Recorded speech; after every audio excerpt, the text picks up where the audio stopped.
Hello and welcome to this special edition of The Top Story. I'm Lai Ming. Today our coverage focuses on the US airstrikes targeting 3 Iranian nuclear sites and the shockwaves they've sent across the region and beyond. US President Donald Trump announced what he described as the complete and total obliteration of Iran's key nuclear enrichment sites, Fordow, Natanz and Esfahan. He delivered the address shortly after U.S. warplanes exited Iranian airspace. President Trump said Iran must now agree to end this war and warned of further military action if it doesn't comply. The U.S. military carried out massive precision strikes on the 3 key nuclear facilities in the Iranian regime, Fordow, Natanz, and Esfahan. Everybody heard those names for years as they built this horribly destructive enterprise. Our objective was the destruction of Iran's nuclear enrichment capacity and a stop to the nuclear threat posed by the world's #1 state sponsor of terror. Tonight I can report to the world that the strikes were a spectacular military success.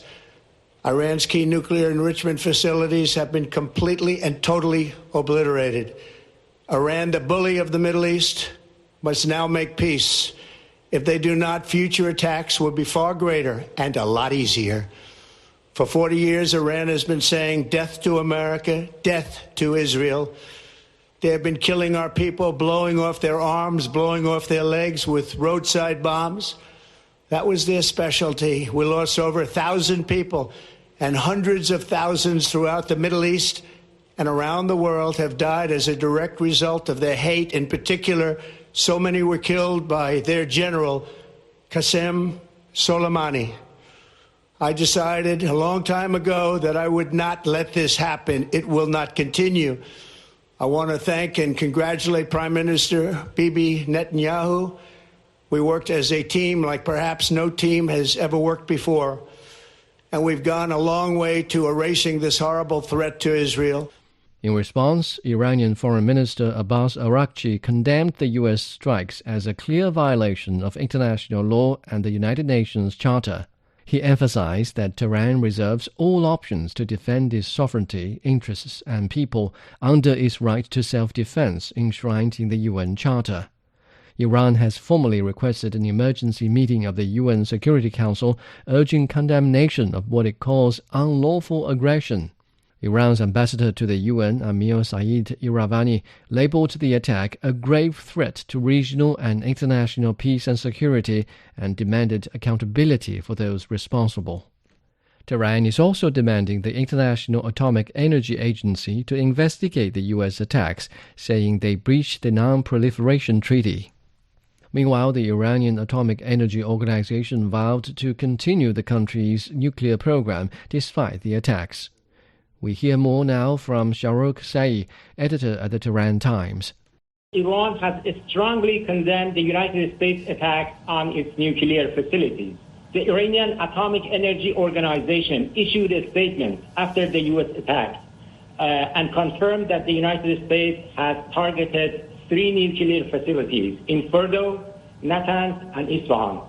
The organization described the U.S. attacks as barbaric, that violate international law, especially the Nuclear Non-Proliferation Treaty. The Iranian Atomic Energy Organization also said that the attacks have taken place amid indifference and even the complicity of the IAEA, the International Atomic Energy Agency. The organization called on the international community to condemn what it called the law of jungle that has been imposed by the United States. It also stressed that Israel and U.S. attacks on Iran's nuclear facilities cannot prevent Iran from pressing ahead with its peaceful nuclear program. That was Shahrukh Saeed in Tehran. Iran has denied any radiation contamination following the strikes. Iranian media report that enriched uranium had already been removed from the affected sites, minimizing the risk of nuclear fallout. Officials confirmed there were no signs of radiation leaks near the 3 locations. A parliamentary official said the Fordow site suffered only surface-level damage, which is expected to be repairable. Sefer Saremi reports from Tehran. The spokesperson of the crisis management headquarters of Qom province said that despite some damages to the Fordow nuclear site, there is no danger to the people of Qom. And also, fortunately, the Nuclear Safety Authority also announced that following the U.S. attack on the Fordow, Natanz, and Isfahan nuclear sites, assessments revealed no signs of nuclear contamination. Therefore, there is no danger to residents near these sites. The city is in order and the life still goes on. This is not the first time Iran is going through such a thing. Even two or three or more countries against the nation of Iran. That was Sefer Saremi in Iran. The International Atomic Energy Agency has confirmed there were no abnormal radiation levels detected near the targeted nuclear facilities. Meanwhile, Iran's Tasnim news agency reports that Tehran has resumed its offensive against Israel, launching a fresh wave of missiles and drone attacks. Iran is also threatening a harsh response against the United States. Israeli Prime Minister Benjamin Netanyahu publicly congratulated the United States and thanked President Trump for the strikes. Your bold decision to target Iran's nuclear facilities with the awesome and righteous might of the United States will change history. In Operation Rising Lion, Israel has done truly amazing things. But in tonight's action against Iran's nuclear facilities, America has been truly unsurpassed.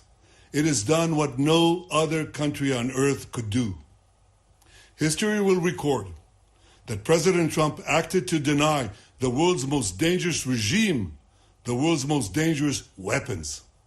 His leadership today has created a pivot of history that can help lead the Middle East and beyond to a future of prosperity and peace. President Trump and I often say, peace through strength.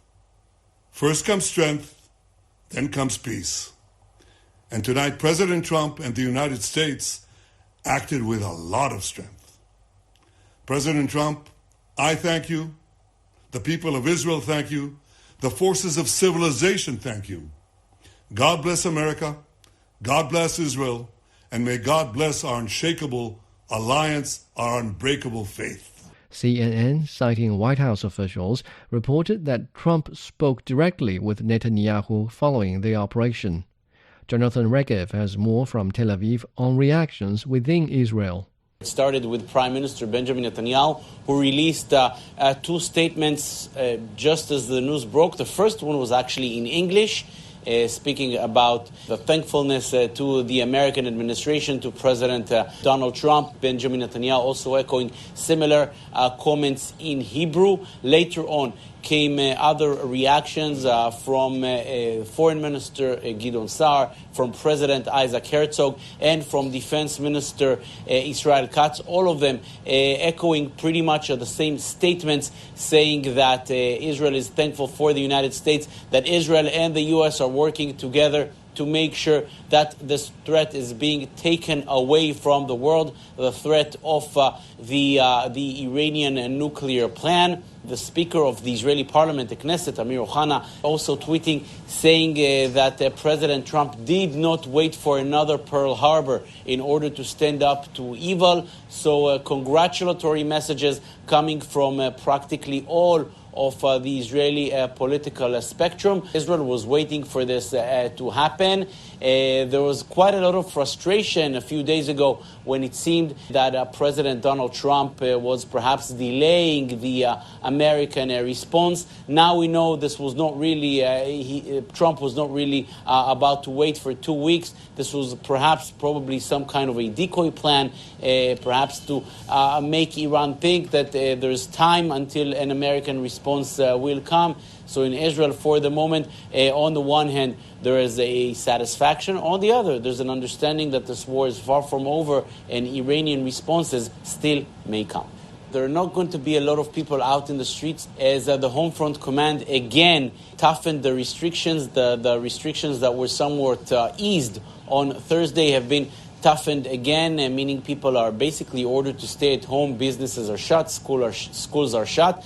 But the public was expecting and hoping the United States to join, because eventually the U.S. has abilities that Israel does not have. That was Jonathan Regev reporting. Israel has since launched new military operations targeting installations in western Iran. United Nations Secretary-General Antonio Guterres expressed alarm over the U.S. strikes, calling them a dangerous escalation in an already volatile region. Guterres warned the situation could spiral out of control, with catastrophic consequences for civilians across the region and beyond. He urged all parties to de-escalate and uphold their obligations under the UN Charter. Condemnation of the U.S. strikes has also come from multiple countries and regional groups. The Houthis in Yemen denounced the strikes as barbaric aggression and vowed to renew attacks on U.S. vessels in the Red Sea. Other governments, including those of Australia, Venezuela, and Cuba, as well as Hamas, also urged diplomacy to resolve the crisis. Inside the U.S., public and political reaction to the strikes has been sharply divided. Nick Harper has more from Washington. These are the MAGA Republicans, the Make America Great Again Republicans. Republicans who throughout have been staunchly behind the US president. And yet, during the course of this week, there has been an issue that has divided them, and that is the issue of Iran. On one side, we have the American lawmakers who are saying that isolationism is the best way forward. America first means not getting involved in forever wars in the Middle East. And then on the other side, we have the defense hawks who are looking to eradicate Iran, effectively looking to bomb it back into the Stone Age and get rid of its nuclear facilities. And there has been very divergent opinions, even within the Republican Party. We saw an effort this week for a bipartisan bill put together by both Democrats and Republicans, essentially to try and limit the power of the president and get him to seek congressional approval for any attacks on Iran. Just to read a couple of the statements that have been put out since the US attack, we have heard from the Senate Majority Leader, John Thune, a staunch supporter of Donald Trump, saying, "I stand with President Trump." Lindsey Graham, also a strong ally, saying, "Good, this was the right call. Well done, President Trump." But also we've seen Republicans and both Democrats saying that this is unconstitutional. Representative Thomas Massey, a Republican from Kentucky, saying this is not constitutional. Similarly echoed by a Democrat from Kentucky, Jim Himes, saying that according to the Constitution, my attention to this matter comes before the bombs fall, suggesting that the US president has contravened the US Constitution by going ahead with this without first seeking congressional approval. Undoubtedly, there will be more statements from both sides of the political aisle, and it'll be very interesting to see the fallout in the coming hours and the coming days with both Republicans and Democrats weighing in on the president's actions. That was Nick Harper in Washington. Experts are warning that U.S. strikes have further destabilized an already fragile region. Professor Wang Jing from the Center for International Strategic Studies at Northwest University in China says Washington's direct involvement has weakened its credibility as a neutral party and reduced prospects for peaceful negotiation.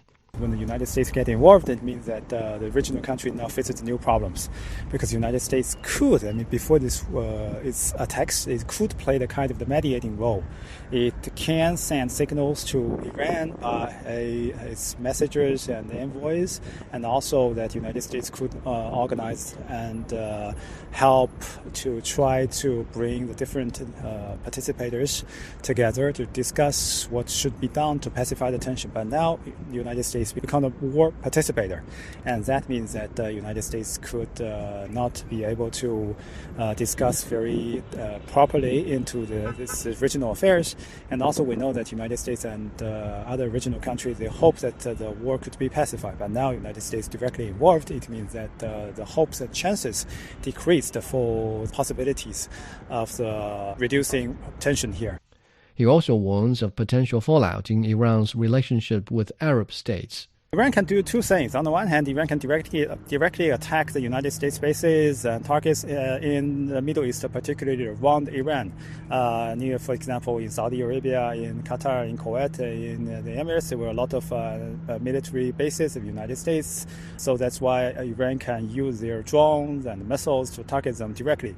And then on the other hand, Iran can mobilize its allies, such as Hezbollah in Lebanon, the Houthi in Yemen, the Hashd al-Sha'abi in Iraq, to attack the different targets in Iraq, in Yemen, in Lebanon, or neighboring countries, to show that Iran's very strong regional influence. But no matter what kind of the actions Iran will take, it means that the tension will be further escalated, and the relations, very importantly, that the relations between Iran and the neighboring Arab states will face new challenges. So that's why I don't think Iran will react very quickly, and Iran has to take it very carefully, take into the consideration. That was Professor Wang Jing on the implications of the U.S. airstrikes. To explore the broader geopolitical impact, we also spoke with Director Zhao Hai at International Political Studies, National Institute for Global Strategy. Well, apparently the U.S. side, and particularly President Trump, must declare that he has another victory, because now he's caught in between. On the one hand, there's very much domestic opposition to any involvement of the United States helping Israel to attack Iran. But then, on the other hand, there's this urgent call from Israel for help from the U.S. side. And now, after the attack, finally the U.S. can declare some sort of target destroyed, victory accomplished. So this is the U.S. position. However, for the Israel position, they attacked Iran, but then they themselves are also being under attack for some time now. So this is an opportunity to de-escalate once declared that they have mission accomplished. For the Iranian side, of course, they will take some advantage and attack or try to score some wins after retaliate against U.S. targets and Israeli targets. And they can continue to send missiles, drones to the Israeli side. However, ultimately at this point, Iran has less cards to play regionally and from their own capacity after being weakened by air bombing and raid from Israel and the United States now. So further down the road, from my personal interpretation, is that after this, they will still try to show strength, but at the same time, some under-the-table negotiation must go on to de-escalate the situation. Otherwise, if they try to escalate and expand the conflict throughout the region, then that will be a more lose-lose situation, both for the country in the region, but also for other parties that get involved. That was Zhao Hai with his analysis on the U.S., Iran, and Israel triangle. Fordo was one of the main targets of this round of U.S. strikes. President Donald Trump identified it as a primary site of concern. Here's more facts about the facility in north-central Iran. Fordo nuclear facility is located in a mountainous area north of Qum. It's buried 90 metres underground in solid rock, making it highly resistant to attacks. Its uranium enrichment levels are higher than those of the Natanz facility. Since the US withdrew from the Iranian nuclear deal in 2018, Iran's resumed high-level uranium enrichment there, saying it's for civilian use. Israel's conventional weapons are incapable of destroying such a deeply buried site. US media report that only the GBU-57 bunker buster bomb could damage the plant, but it must be delivered by a B-2 stealth bomber. US arms control experts warned that striking Fordo could cause a release of uranium hexafluoride, potentially leading to radiation leaks and chain reactions. Such a move could also further involve the US in a wider regional conflict. The Natanz facility, located in central Iran, houses production halls buried deep underground and shielded by reinforced concrete. The Isfahan site is a major center for centrifuge production and was previously under inspection by the International Atomic Energy Agency. Before the latest hostilities, Tehran and Washington had held multiple rounds of talks to revive the 2015 nuclear deal, officially known as the Joint Comprehensive Plan of Action, or JCPOA. Negotiations centered on limiting Iran's nuclear activities in exchange for U.S. sanctions relief. Let's revisit history and find out about the hurdles of those nuclear talks. Iran's nuclear negotiations have spanned decades, with periods of diplomatic breakthroughs and major setbacks. It began in the late 1950s, when the U.S. and Western allies supported Iran's nuclear development under the Atoms for Peace program. But following the 1979 Islamic Revolution, that cooperation came to a halt. In 1980, the U.S. cut diplomatic ties with Iran after the hostage crisis. Since then, Iran's nuclear program has become a point of contention, especially in the 21st century. Iran insists its nuclear activities are strictly peaceful, but the West, led by the U.S., has expressed concern over possible weapons development, which has led to waves of sanctions. Despite several rounds of talks, a lasting agreement remained elusive. That changed in 2015. We've got a historic chance to pursue a safer and more secure world. This deal offers an opportunity to move in a new direction.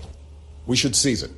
That deal, the Joint Comprehensive Plan of Action, or JCPOA, was reached between Iran and the 5 permanent members of the UN Security Council, plus Germany. Iran agreed to limit its nuclear program and allow extensive IAEA inspections in exchange for lifting economic sanctions.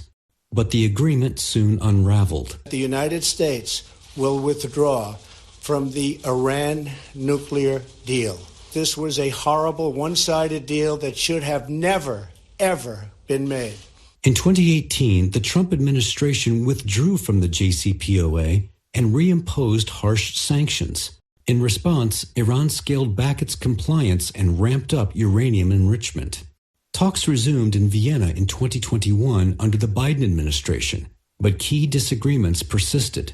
Then, in 2025, during Trump's second term, fresh negotiations were launched, this time brokered by Oman. But after 5 rounds of negotiations, a consensus has still to be reached. Iran maintains its nuclear program is civilian in nature. The U.S. insists Iran must halt all uranium enrichment as part of any new deal. Tensions rose further on June 12 when the IAEA Board of Governors passed a Western-backed resolution declaring Iran in breach of its safeguard obligations under the NPT. Tehran slammed the move as politically motivated. Just 1 day later, Israel launched airstrikes on Iranian territory, claiming it had targeted military and nuclear-related sites. In response to the sudden military escalation, Iran withdrew from upcoming nuclear talks with the U.S. For now, negotiations remain at a standstill. That was a look at the Iran nuclear talks over the years. Amid growing insecurity, many residents in Tehran have fled to safer areas. Yazd in central Iran has become a key destination for displaced families. Ehsan Kavani reports. As tensions rise in the region, many Tehran residents have left the capital seeking safety. Yet, amid the uncertainty, stories of kindness emerge. Cities like Yazd have opened their doors. Hostels have been offering free shelter to those fleeing. In a hostel, I met Sadaf, a 25-year-old pharmacist who escaped Tehran. Now she is practicing her French lessons in peace in the heart of Iran. My friend urged me to take all important and expensive belongings, and she said there were some free hotels in Yazd. She said we could go until dust settles. On the road, we had a lot of stress over fuel and GPS malfunction. We finally got here and they easily gave us accommodation. We've been here for 2 nights. Yazd is much safer than other cities. Since some people have problems for accommodation, we decided by our hearts to provide those who have difficulty with free accommodation. From this rooftop, you see 2 realities, the beauty of Yazd and the courage below. Tehranis sleep safely here because strangers said our home is yours. No government aid, just people helping people. Away from the war, news and casualty reports, social media shows ordinary Iranians mobilizing to help. Hotels waived fees. Families cleared out guest rooms in the north. This isn't policy, it's human. This is the Iran headlines miss. No us or them. Just one people rewriting the story. That was Ehsan Kavani on the humanitarian fallout from the conflict. with that, we end this special edition of The Top Story. I'm Lai Ming. Thank you for listening.